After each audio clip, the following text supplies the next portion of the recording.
vamos dar sequência, o pessoal vai chegando, a gente vai continuando. Então, veja que quando a gente fala de neurotransmissão, é todo o mecanismo que envolve desde a síntese do neurotransmissor até o momento em que ele é estocado, armazenado na vesícula sináptica e depois que ele é liberado no processo da exocitose para interagir com os receptores seguintes e produzir nesses receptores ativação e uma modificação bioquímica no neurônio pós-sináptico. Então veja que quando a gente fala de resposta fisiológica, está sempre associado a uma alteração bioquímica nessas células que recebem o estímulo dessa substância de neurotransmissora, né? Substância neurotransmissora. Então, essa alteração bioquímica na célula seguinte, seja uma resposta neuronal, numa transmissão neural, seja uma resposta endócrina, numa transmissão neuroendócrina, seja uma resposta muscular, na transmissão neuromuscular.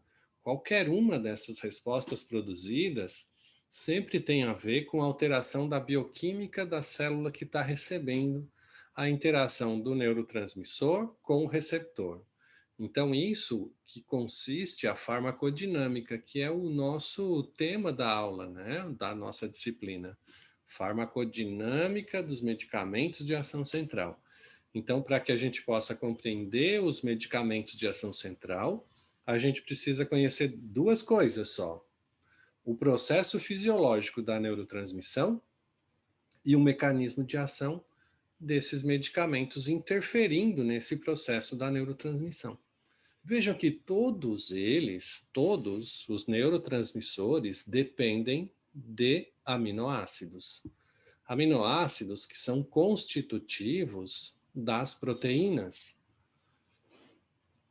E as proteínas são nossa fonte nutricional. Da onde que a gente consegue, então, precursores para a síntese dos neurotransmissores? Da nossa alimentação. A gente come a proteína animal, proteína vegetal, come a proteína. E aí a proteína é digerida no nosso sistema digestório através de liberação de proteases. As proteases quebram as proteínas em aminoácidos. Esses aminoácidos são absorvidos no intestino, caem na corrente sanguínea, vão até o sistema nervoso central, o neurônio capta esses aminoácidos e os converte em neurotransmissores. Mó legal isso, né? Isso quer dizer, então, que pessoas que têm subnutrição, desnutrição ou falta de capacidade de absorver as proteínas no intestino, fatalmente terão diminuição na produção de neurotransmissores. Alguém já ouviu falar de inflamação intestinal? Quadros de disbiose intestinal? Uso de omeprazol causando depressão? Alguém já ouviu falar essas expressões aí na mídia? Olha que legal, Sim, olha que legal, porque Sim, as pessoas que têm alteração no processo de absorção de derivados proteicos, como os aminoácidos, todas vão ter alteração funcional na produção dos seus próprios neurotransmissores. E aí não é infrequente que a gente encontre pessoas com a alteração, com a doença inflamatória, como Crohn, lá no intestino, ou em uso crônico de omeprazol, que não consegue, só um parêntese aí do omeprazol, né? O omeprazol, ele diminui a secreção ácida. Beleza. É um antiácido bacana. Ajuda a curar a úlcera? Beleza, ajuda. Mas veja bem que ele diminui a acidez do estômago. É o ácido do estômago que ativa o pepsinogênio que é a enzima que, sob condições de pH ácido, é convertida em pepsinogênio, é convertido em pepsina. E essa pepsina é que ativa todas as proteases que são secretadas pelo pâncreas para a digestão das proteínas. Quer dizer, se a gente não tem um pH ácido, a gente não tem pepsina, a gente não tem liberação e ativação das proteases, não tem digestão de proteínas. As proteínas, para serem absorvidas, elas precisam ser quebradas em aminoácido, dipeptídeo ou tripeptídeo, no máximo, assim, estourando 3 aminoácidos juntinhos. Mais que isso, o nosso intestino não consegue absorver. E aí veja o que é que acontece se a proteína não é absorvida, ela fica nas fezes. E se ela fica nas fezes, sabe o que é que acontece com elas? Alguém já experimentou botar uma carne, pega uma carne, deixa no sol, deixa na rua e depois chega perto dessa carne para ver o que é que acontece com a putrefação, gente. O negócio apodrece dentro do nosso intestino. Putrefação, pela decomposição putrefata da carne, das proteínas, não só carne, tá? Proteína vegetal também acontece isso. A putrefação gera putrefina e cadaverina, são duas enzimas que destroem tudo que é parede de muco intestinal e vai aumentando a permeabilidade do intestino e gerando quadro de inflamação absurda. E aí, quanto mais inflamado é o intestino, menos absorção de nutriente ele tem. Menor é a capacidade de restabelecer os nossos padrões de síntese de neurotransmissores e de todas as proteínas, né, que a gente precisa. Músculo, para a gente ter músculo, força muscular, a gente precisa de proteína. Para a gente transportar o oxigênio para os nossos tecidos, a gente precisa de hemoglobina, que é uma proteína que se renova todos os dias. Então, se a gente não tem uma absorção de nutrientes derivados da proteína, das proteínas, a gente não tem essas proteínas funcionais no nosso organismo. E aí as pessoas começam a ter déficits na produção dessas proteínas endógenas. E aí, com isso, Professor, todo tinha uma um dúvida. circulação. Claro, fala aí. É verdade que o intestino ele também sintetiza a serotonina, o neurotransmissor? Sintetiza serotonina, sim. A gente tem, na verdade, nos intestinos, muitos neurônios também, tá? Na verdade, não é o intestino. São os neurônios que estão localizados no intestino. Os plexos.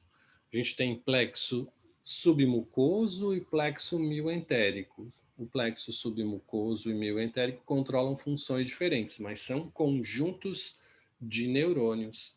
E são esses neurônios que são capazes de produzir serotonina. Sim, produzem sim. Mas para produzir serotonina, ele precisa de, sabe do quê? Triptofano, que é o derivado da proteína que a gente consome. Então, se a gente não tem triptofano na nossa dieta, a gente não consegue converter em serotonina. E aí não tem a produção desse neurotransmissor tão importante, né? Serotonina é fundamental para o nosso desempenho emocional, para a nossa percepção das recompensas sociais, para que a gente possa se apaixonar pela vida, pelas pessoas. Então, se não tem serotonina, é depressão certa. E aí, pessoas que têm normalmente essas síndromes inflamatórias, são pessoas muito deprimidas, né? Pode acompanhar, sim, tem uma correlação direta entre alteração inflamatória intestinal e quadro depressivo grave, assim, grave mesmo. Mas tem sim, é. Professor, Oi. mesmo na doença de Crohn lá, que Uhum. Sim. também é associado a isso? Sim, porque veja bem, a gente tem ali uma resposta autoimune contra as células do intestino e isso gera um quadro de inflamação. E a inflamação reduz a absorção. E a gente tem um comprometimento funcional de todos os processos de absorção dos nossos nutrientes e a gente perde capacidade de reposição bioquímica. Sim. E aí, no caso do Crohn, não adianta suplementar com triptofano ou adianta? Não. Porque não vai ter absorção, né? A diferença é que a gente vai estar com as fezes mais ricas em triptofano. Entendi. Obrigada, professor. A menos que, conhecendo a farmacologia, olha que é a nossa disciplina do semestre que... Não, desse semestre ou do semestre que vem, não sei. Que é farmacologia. A gente conhecendo a farmacologia e conhecendo a farmacotécnica, a gente pode mudar a forma farmacêutica do triptofano para uso sublingual. Daí a gente não passa pelo sistema de absorção intestinal, porque quando é absorvido na cavidade bucal, cai nos plexos de irrigação submucoides daqui, da região da cavidade oral, e vai direto para a corrente sanguínea. Da corrente sanguínea vai para o cérebro. E aí vira precursor. Por isso que a gente prescreve para os nossos pacientes triptofano ou 5-HTP, que já é uma etapa à frente do triptofano, né, na cadeia bioquímica, 5-HTP, naquelas formas de tiras, de sticks. Alguém já botou aquelas... Tem uns de menta, né, que é bem legal agora, que eles fizeram de menta, que bota em cima da língua e a menta se dissolve. Naquela forma ali. Aquela forma de sticks, ou de filmes orodispersíveis, como são chamados, né? A gente consegue incorporar o 5-HTP ali, ele absorve na cavidade oral e vai direto para o sistema nervoso central. Só para ter ideia, o triptofano, a gente vai chegar lá. O triptofano, ele é precursor para a síntese de serotonina, mas é precursor da síntese de melatonina também. A mesma rota bioquímica. Serotonina controla todas as nossas percepções de emoção, sistema límbico, aquela coisa mais lúdica da interação com as pessoas. Melatonina controla o nosso ciclo circadiano, nossa possibilidade de geração do sono REM, e onde a gente tem um efeito antioxidante cerebral muito grande. E aí veja, pessoas que têm esse quadro inflamatório de redução na absorção têm insônia e são deprimidos. Ó, que legal, cara. Então, tem tudo a ver mesmo. É falta de absorção que reduz a produção dos neurotransmissores e gera quadros fisiopatológicos periféricos. Verdade. Verdade. Mó legal, né? Fala sério, hein? Muito top, professor. Muito legal. Veja bem. Topíssimo. Quando a gente fala de neurotransmissores do tipo 1, eles são captados ativamente do meio extracelular, né? E são, então, incorporados diretamente nas vesículas sinápticas. Claro, porque eles são precursores e são o próprio neurotransmissor. Então, absorve glutamato, incorpora na vesícula e está pronto. E ali ele fica estabilizado. GABA, a mesma coisa. Glicina, a mesma coisa, aspartato, a mesma coisa. Eles são captados para a terminação nervosa e são convertidos e estocados diretamente na vesícula. Os do tipo 2, eles precisam de uma cadeia de resposta enzimática, como é o caso da síntese de noradrenalina e dopamina. A gente tem uma rede bem interessante, ó, que depende da absorção de tirosina. Tirosina é aminoácido, que vem da onde? Das proteínas, que vem da onde? Da nossa alimentação, que são convertidas nesse aminoácido a partir dos processos de digestão. Sem digestão, não tem absorção de tirosina. Sem tirosina, não tem dopamina. Não tendo dopamina, também não vai ter noradrenalina. Então, noradrenalina é o responsável pelo foco, atenção, vigília, estado de concentração. Dopamina é responsável por várias coisas. Por exemplo, ela ativa o sistema límbico a liberar serotonina. Dopamina controla a força muscular, controla a placa neuromotora. Dopamina controla a liberação endócrina e a ativação do hipotálamo para liberar os seus respectivos hormônios nos eixos hipotálamo, hipófise e glândulas. Dopamina é vida, gente. Dopamina é vida. Assim como noradrenalina é atenção, dopamina controla um monte de coisa. E aí veja bem que quando a gente tem ausência de tirosina, a gente tem redução na produção de dopamina, redução na produção de noradrenalina. Então, quem não tem tirosina, tá ferrado, porque não vai produzir dopamina, não vai produzir noradrenalina, não vai ter capacidade de fixação, de foco, de atenção, não vai ter controle endócrino, mesmo que nossas percepções chegue até o hipotálamo e o hipotálamo diga: e agora? O que é que eu faço? Eu preciso mandar informação. Sem dopamina, não tem informação endócrina periférica. As pessoas dizem: nossa, eu tô com uma desnutrição, eu tô com um quadro de inflamação intestinal e aí eu preciso repor, vou tomar whey protein. Toma o tal do whey protein para repor proteína, né? Só que se não absorve. Ai, mas o whey protein me dá um queimor no estômago, dá uma azia, e eu tomo omeprazol junto. Já era o whey protein, vai ser as fezes mais legais que essa pessoa vai produzir, porque vão ser cheias de aminoácidos, cheias de proteínas, né? Mas não vai ser absorvido nada. Então, veja que é importante que a gente conheça isso também para regular os processos fisiológicos. Neurotransmissores do tipo 3, esses precisam de síntese e transcrição gênica lá no corpo celular. Cara, e aí se a gente tem um neurotransmissor que é peptídico e que precisa de expressão proteica, sempre que a gente toma inibidores da expressão gênica, inibidor da síntese proteica lá no nosso consumo de medicamentos, a gente reduz a produção desses mediadores.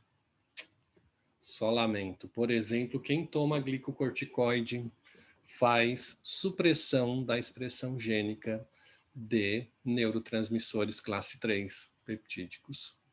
E aí a gente vai ver que são um monte de neurotransmissores dessa categoria e que controlam um monte de funções no nosso organismo. Só para ter ideia, um neurotransmissor é encefalina, é neuropeptídeo. E as encefalinas controlam a nossa intensidade dolorosa, percepção da intensidade dolorosa.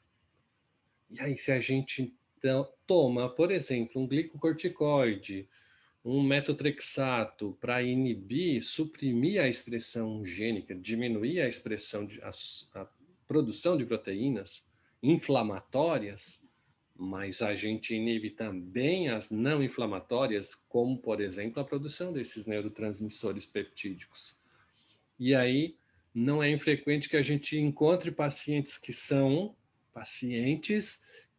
usuários crônicos de glicocorticoide que têm aumento da sensibilidade dolorosa.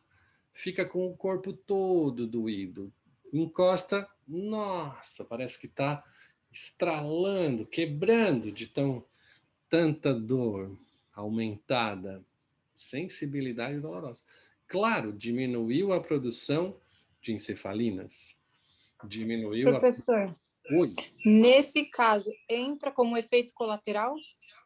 Entra como efeito colateral dos glicocorticoides, do metotrexato, dos inibidores de síntese proteica. Entra como efeito colateral.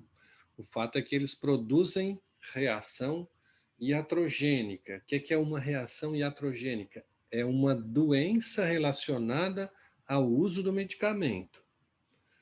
Então, eles melhoram uma coisa e estragam um monte de outras coisas. Como a síndrome de Cushing, né? Como a síndrome de Cushing, exatamente. Paciente com síndrome de Cushing não tem quadro de inflamação, mas tem todo o resto. Tá todo errado.